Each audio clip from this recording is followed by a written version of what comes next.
গামলাতে আর টবে তো সবাই ফুল গাছ, কিন্তু আমি একটা দারুণ জিনিস নিয়ে এসেছি যেটাতে ফুল গাছ লাগানো যাবে। দেখা যাক এই পার্সেলটার ভেতরে কি আছে। দেরি না করে পার্সেলটা আনবক্সিং করতে চলে এসেছি ছাদে। আমি মেসো থেকে অর্ডার করেছিলাম, তোমরা চাইলে তোমরাও অর্ডার করতে পারো। খুবই কম প্রাইসের মধ্যে কিন্তু এইগুলো আমি পেয়ে গেছি। পার্সেলটা খোলার সাথে সাথে আমার মন খুবই ভালো হয়ে গেছিল, কারণ আমি যতটা না এক্সপেক্ট করেছিলাম তার থেকেও ভালো এসছে। এবার তো বুঝেই গেছো এইগুলো কি। এইগুলো হচ্ছে গ্রো ব্যাগ। অনেকেই এইগুলো ছাদে ইউজ করে, আমি কিন্তু প্রথমবার ইউজ করছি। প্রথমে একটু ভয়ে ভয়ে ছিলাম, কারণ এর আগে আমি গ্রো ব্যাগ ইউজ করিনি। আগে আমি টবেই ফুল গাছ লাগাতাম।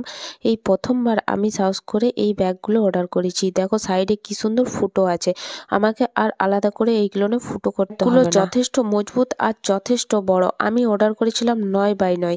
9x9 এসেছে, কিন্তু আমার তো ভালোই লাগছে। মানে ফুল গাছ লাগানোর জন্য যথেষ্ট বড়, টবের থেকে তো খুবই ভালো আমার মনে হলো। একটাই সেট অর্ডার করেছিলাম, যেটার দাম পড়েছিল 200 টাকা, আর যেটার মধ্যে এসেছে 10 পিস এসেছে। এইখানে তোমরা দেখতেই পাচ্ছ 10 পিস। যারা ছাদ বাগান করছো তারা কিন্তু এইগুলো একবার ইউজ করতে পারো, খুবই ভালো। আমার হিসাবে তো খুবই ভালো লেগেছে।